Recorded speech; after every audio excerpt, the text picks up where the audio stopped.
د جبهې مقاومت مشر احمد مسعود وایي موږ بهرني ملاتړ ته اړتیا لرو. په سلامونو مو ورکلی کوم د AFG نیوز چینل درنو لیدونکو. سلام، ستړي مشئ، وخت مو بخیر. پام مو راګرځوم د دې ساعت مهم خبر ته او په سر کې یادونه کوم ملګرو که مو چینل نه وي سبسکرایب کړی د مهمو خبرونو لپاره در سره AFG نیوز چینل په درنښت سره سبسکرایب کړئ.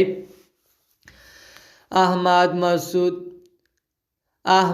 مسعود د احمد شاه مسعود زوی چې څه باندې 20 کاله وړاندې د طالبانو پر ضد د افغان مقاومت مشري وکړه.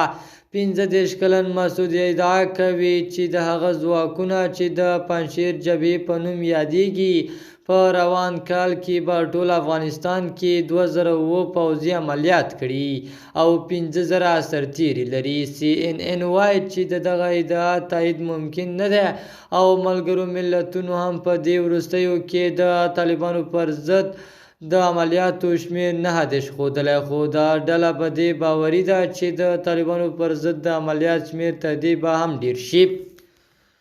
کله چې احمد شاه مسعود له طالبانو سره جګړه کوله د افغانستان په دننه کې ځینې سیمې تر خپل کنټرول لاندې راوستې وې او د تاجکستان ملاتړ هم ترلاسه کړی و، خو د احمد مسعود ځای نه دی څرګند او هغه د منځنۍ اسیا له کوم ځای څخه په افغانستان کې پوځي عملیات ترسره کول.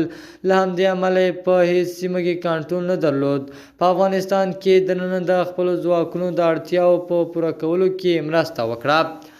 مسعود وویل زه په ښکاره وایم چې د دغو 20 تروریستي سازمانونو د ماتولو لپاره موږ نړیوال ملاتړ ته اړتیا لرو. زموږ مبارزه یوازې د افغانستان لپاره نه بلکې د نړیوال امنیت لپاره هم ده. د AFG نیوز چینل درنو لیدونکو دا و زموږ د دې ساعت چمتو شوی خبر.